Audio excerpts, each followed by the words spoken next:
안녕하세요. 연금술사 김성일입니다. 오늘은 그 질문이 들어오셨어요. 그 리치고 앱에다가 청년 도약 계좌도 좀 분석해달라라는 질문이 들어오셨고요.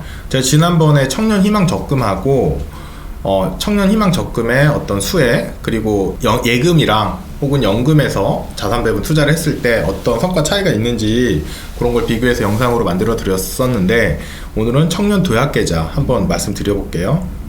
일단 청년 희망 적금은 지난번 영상을 보시면 되지만 중저소득 청년들의 자산 형성을 돕기 위해서 비과세 혜택 주고 저축 장려금 준다, 이거였습니다. 지난번에 보시면 위에 나이가 19세에서 34세 이렇게 돼 있어요. 그리고 소득 요건이 요게 충족이 돼야 돼요. 그래서 사회 초년생인 저희 그 회사 직원도 저한테 물어봐서 이거 제가 설명해 줬는데, 한 명은 이제 사회 초년생이긴 한데 대학교 다닐 때 이런 소득이 있었어요. 그래서 그 소득이 인정이 돼서 가입을 할 수 있었고, 한 명은 첫 직장이니까 소득 증빙이 안 돼서 어쩔 수 없이 가입을 못한 사례가 있었거든요. 그런 차이가 있었는데 그 나머지 자세한 내용은 지난번 영상을 보시면 되고, 자, 오늘의 메인은 자, 여기 청년 도약 계좌죠. 요거는 이제 윤석열 대통령 당선인이 공약으로 내세웠던 거예요. 그래서 기존의 청년 희망 적금 아까 말씀드렸던 거 그걸 확대하겠다라는 내용이었고, 두 번째는 청년 도약 계좌라는 걸 도입하겠다라고 했습니다. 그래서 청년 희망 적금 확대안은 아직 구체적으로 나온 건 없는 것 같고요. 청년 도약 계좌는 이제 공약할 때 나온 내용 가지고 한번 설명을 드려볼게요. 청년 금융 지원 정책이라고 이렇게 나와 있고, 요거 자세히 보면 요 밑에 정리를 해놨는데, 일단 대상은 근로사업 소득이 있는 청년, 나이는 이제 19세에서 34세, 그리고 소득을 차별화해서 장려금을 지급하겠다. 그리고 10년에 1억을 만들게 해주겠다. 요겁니다. 월 70만원까지 납입하고 금리 연 3.5% 제공에 대한 내용이 공약에서 언급이 됐고, 실제 시행은 또 나와봐야 알겠습니다. 특징이 뭐냐면 소득 기준에 따라서 정부 지원금이 차별화되어 있어요. 그래서 적게 버는 분한테는 많이 지원해주고 많이 버는 분한테는 적게 지원해준다는 건데, 여기서 이 소득이 개인 소득 외에 가구 소득, 재산 기준을 적용하겠다라고 되어 있어요. 그래서 구체적인 내용 나오면 다시 한번 체크를 해봐야 되지만, 가구 소득이나 재산이 있는 경우에는 받기 어려울 수 있습니다. 일단 2,400만원, 연소득 2,400만원 이하인 경우에는 본인이 30만원 납입하고 정부가 70만원을 지원금으로 주는 거예요. 엄청 좋죠? 그리고 2,400에서 3,600까지는 본인이 50, 정부가 20, 그리고 4,800만원까지는 본인이 60, 정부가 10만원 지원해줍니다. 4,800만원을 초과하게 되면 이거 못하네요. 본인 월 납입액이 70만원이 되겠습니다. 정부 지원금이 없습니다. 그 대신에 비과세랑 소득공제 혜택을 준다라고 되어 있습니다. 특징적인 것 중에 하나는 주식형, 채권형 같은 것도 선택적으로 운용이 가능하다라고 되어 있습니다. 시뮬레이션 해보면 되거든요. 제가 시뮬레이션 해봤어요. 여기 보시면 그 청년 도약 계좌하고 일반 적금 혹은 자산 배분 투자 어느 게 더 좋은지 시뮬레이션 해본 걸 같이 보겠습니다. 일반 적금 금리가 굉장히 낮잖아요. 일반 적금 금리 기준으로 했을 때 한 달에 30만원씩 1년에 360, 10년이면 3,600이죠. 원금이, 내가 납입한 원금이 3,600을 납입하게 되면 10년 동안 이자가 한 690만원 정도 나오는데, 그 중에 세금이 15.4%, 100만원 정도가 세금으로 나갑니다. 그래서 세후 이자 수익이 580만원 정도 되고요. 그래서 이제 기간 수익률이란 건 내가 납입한 원금 3,600에서 최종 잔금 4,185만원을 나눈 건데요. 그래서 16.2% 정도 돼요. 10년 동안입니다. 그런데 만약에 청년 도약 계좌를 가입했다라고 치면 연봉 2,400 이하인 경우에는 한 달에 30만원씩 본인이 납입하죠. 그래서 내가 내는 원금 3,600이 되는 거고요. 정부에서 4,800만원 지원해 줍니다. 아까 보셨죠? 예. 4,800만원 지원해 주면 요 두 개가 한 달에 70만원씩 들어가는 거고, 70만원씩 들어간 거에 이자가 3.5% 준다고 했으니까 계산해보면 1,482만원의 이자 수익이 생깁니다. 그러면 이분 2,400 이하인 경우에는 나는 3,600 냈는데 최종 잔고가 9,880만원이 나옵니다. 1억 원이 조금 안 되죠? 세금 계산, 뭐 실제로는 조금 차이가 있을 수 있으니까 1억 원 가까이 됩니다. 그래서 최종 수익이 6,200이에요. 기간 수익률은 174% 됩니다. 굉장히 높죠. 왜냐하면 정부에 지원해 주잖아요. 이게 엄청 큰 거예요. 원금 자체를 추가로 4,800을 지원해 줬잖아요. 그죠? 엄청 큰 거예요. 이거 무조건 해야 돼요. 연봉 2,400 이하면. 뭐 굉장히 좋은 제도죠. 예, 저소득인 경우에는. 그래서 뭐 비교가 안 되죠. 적금했을 때 16%, 청년 도약 계좌 했을 때 174%, 그 적금의 수익은 580만원, 청년 도약 계좌는 6,200만원이에요. 무조건 해야 되는 굉장히 좋은 제도인 것 같고요. 그 다음에 연봉이 2,400 넘고 3,600 이하다. 그럼 이분은 자기가 내는 돈이 6천만원 됩니다.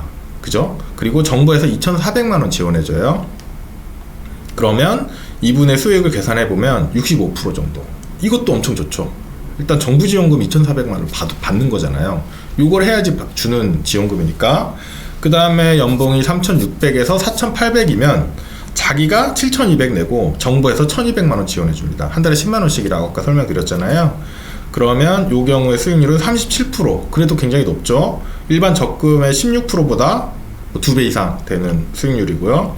자, 연봉 4,800이 넘는다. 소득이 4,800이 넘는다. 그러면 자기가 8,400만 다 내는 거고 정부에서 지원해 주는 거 없습니다. 그 대신 이자를 3.5% 내는 거죠. 3.5%의 이자를 받을 수 있죠. 그렇게 된다고 했을 때 1,482만원 이자가 되는 거고, 요때 수익률 계산해 보면 17.6%. 자, 요 일반 적금보다 한 1.4% 높아요. 별 차이가 없죠. 이 1.4%가 뭐냐면 세금 때문입니다. 세금 때문에 차이 나는 정도라고 보시면 됩니다. 소득이 이제 4,800이 넘으면 이 제도를 가입한다고 해서 엄청나게 혜택이 있는 건 아닌 것 같아요. 그리고 이거 연봉 변경시인데 실제로 어떤 직장이 있다고 칠게요. 나 2,400이 안 돼. 그래서 시작했어. 근데 10년 동안 연봉이 안 오르는 좀 이상하잖아요. 열심히 일해서 연봉이 다 오를 거잖아요. 그래서 제가 좀 현실적인 가정을 해봤어요. 연봉 2천만 원으로 시작해가지고 3년 후에 3천이 되고 또 3년 후에 4천이 되고 또 3년 후에 5천만 원 연봉이 됐다고 칠게요. 10년 동안 이렇게 연봉 올려야죠. 열심히 일해서. 이럴 경우에 이제 정부에서 지원금 받는 게 계속 줄어들 거 아니에요. 그쵸? 그렇게 되면 어떻게 되냐면 연봉이 이런 식으로 2천, 3천, 4천, 5천으로 변경될 때 자기가 납입하는 금액도 계속 변경돼요. 그래서 6,240이 납입이 되고 정부 지원금은 그래도 2천만 원 정도 받을 수 있죠. 예, 그래서 이렇게 보면 여금의 수익률이 58% 정도 됩니다. 그래서 뭐 이게 개인마다 다 다를 수밖에 없어요. 그리고 만약에 청년 도약 계좌 안 하고 내가 그냥 자산 배분 투자했다, 일반 계좌에서 했을 때 볼게요. 그러면 30만 원 기준으로 할게요. 2,400만 원 제일 혜택 좋은 거. 그러면 3,600만 원을 적립식으로 자산 배분 투자를 했다고 칠게요. 그러면 5%, 뭐 7%, 9% 이렇게 나올 수 있죠. 수익률이 이렇게 나온다고 가정을 했을 때 보면, 자, 5% 수익률이 나오는 자산 배분 투자를 일반 주식 계좌에서 했으면 최종적인 수익률이 21% 정도 됩니다. 나쁘지 않죠. 그래서 4,800만 원 연봉이 넘는 사람이 17.6%를 받을 것이냐, 아니면 21%를 받을 것이냐. 자, 의사결정이 좀 필요하겠죠. 그리고 자산 배분 성장형이나 좀 이렇게 열심히 좀 공격적인 걸 해가지고 9% 수익률이 만약에 나온다고 칠게요. 9%가 말이 되느냐라고 하시는 분도 있겠지만, 제가 이제 매달 공개하는 제 연금 계좌 보시면 9% 이상 나오죠. 3년 좀 넘었는데 10점 몇 프로 정도 나오니까요. 뭐 9% 나온다고 치면 수익률이 38% 정도 돼요. 그러면 요거보다 여기 17%보다 높죠. 그리고 여기 37%보다도 높아요. 그죠? 근데 연봉이 작을 때 얻는 혜택에 비하면 굉장히 작죠.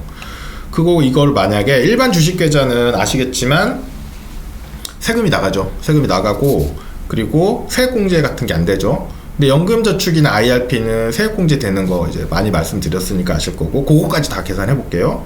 계산을 해보면, 자, 3,600만 원을 냈다고 치고, 자, 중간에 있는 7%를 볼게요. 그러면 일단 세액공제가 594만 원 나와요. 3,600만 원 납입하면. 자, 여기서 일단 굉장히 큰 혜택이 있죠. 그리고 뭐 세후 이자 수익은 비슷합니다. 그러면 밑에 보시면 이 왼쪽에 있는 것보다 오른쪽이 더 많은 이유가 과세 이연되잖아요. 연금 받을 때까지 세금은 일단 안 내는 거거든요. 그걸 다 굴릴 수 있으니까 그렇게 계산한 거고, 보시면 수익률 5%짜리 자산 배분을 연금저축이나 IRP에서 했다 그러면 기간 수익률이 41% 나옵니다.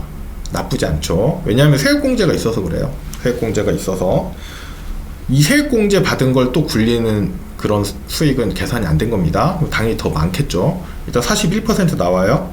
그러면 연봉이 3,600이 넘는 사람이 청년 도약 계좌를 한 거보다 더 나아요. 더 좋죠. 그리고 수익률이 9%면 61% 정도 수익률이 나옵니다. 기간 수익률이. 그러면 연봉 2,000에서 3,600 사이에 계신 분들이랑 비슷한 성과가 나오죠. 자, 그러면 결론을 한번 내볼게요. 연봉이 연소득이 3,600 이하라면 무조건 가입. 그쵸? 위에 보셨잖아요. 수익률이 연금하는 것보다 훨씬 좋아요. 연금하는 것보다 좋으니까 연봉이 굉장히 작은 분들은 3,600 이하다 라고 하시면 이 제도가 나오면 가입하시는 게 유리하다라고 생각이 듭니다.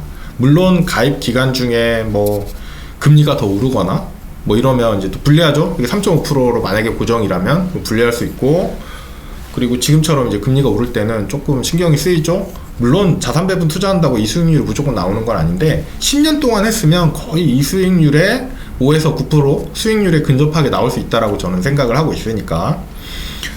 그리고 청년휴양 적금 아까 말씀드렸던 것처럼 이제 방금 이제 취업한 신입들은 연소득 증빙이 안 돼서 가입을 못 하고요. 그리고 자기가 회사에서 열심히 일하고 연봉을 많이 받는다.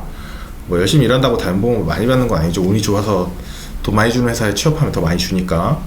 그럴 경우에는 이제 좀 이거 혜택을 못 받을 수 있어요. 그런데 3,600 이하는 가입을 굉장히 검토해 보셔야 할 것 같다. 그리고 3,600 이상이다. 그럼 고민이 좀 필요해요. 연금 계좌에서 자산 배분만 해도 수익률 5%만 나와도 비슷비슷하거나 더 높기 때문에 좀 고민할 필요가 있고, 그리고 연봉이 계속 이제 많이 오른다 라고 하면 이제 혜택이 거의 없어져요. 그 일반 적금에서 세금만 안 내는 거거든요. 그런 차이가 있기 때문에 본인의 연봉 확인해 보시고 요거를 가입을 어떻게 할지 고민해 보실 필요가 있을 것 같고, 연봉이 작을 경우 굉장히 유리하다라는 얘기를 좀 해드리고 싶습니다. 자, 어느 경우든 여기 보시면 거의 1억에 가까운 돈이 다 만들어지죠. 이런 걸로 이제 설계를 하신 것 같아요.